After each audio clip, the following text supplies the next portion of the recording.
অমানবিক হত্যাকাণ্ডে কাঁপল পূর্ব বর্ধমান। সৎ দাদুদিদার হাতে খুন 15 বছরের কিশোর। কেটে পড়ল বর্ধমান শহর।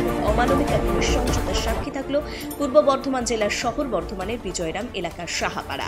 অভিযোগ, সৎ দাদু দিদা মিলে খুন করেছে 15 বছরের এক কিশোরকে। গলা টিপে শ্বাসরোধ করে খুনের পর আত্মহত্যার নাটক সাজাতে ঝুলিয়ে দেওয়া হয় তাকে। মৃত কিশোরের নাম সৌরভ হালদার, বয়স 15 বছর। ঘটনা ঘটেছে মঙ্গলবার, কিন্তু বুধবার ময়না তদন্ত শেষে মৃতদেহ গ্রামে পৌঁছতেই উত্তেজনা ছড়িয়ে পড়ে। ক্ষোভে ফেটে পড়েন স্থানীয়রা।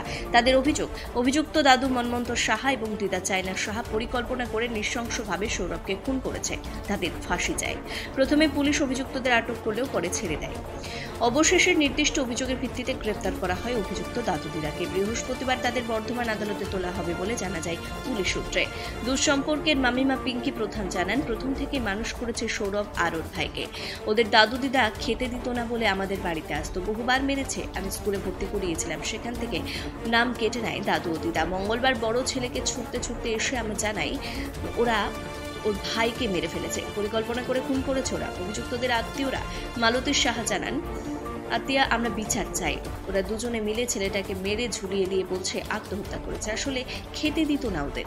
মৃত সৌরভের যমজ ভাই হিরণ হালদার এখনো শোকে ভেঙে পড়েছে। গ্রামবাসীরা দাবি তুলেছেন, এভাবে অমানবিক নির্যাতন চালিয়ে এক কিশোরের প্রাণ কেড়ে নেওয়া মেনে নেওয়া যাবে না। তারা অভিযুক্ত দাদু দিদার কঠোরতম শাস্তির দাবিতে সরব হয়েছেন।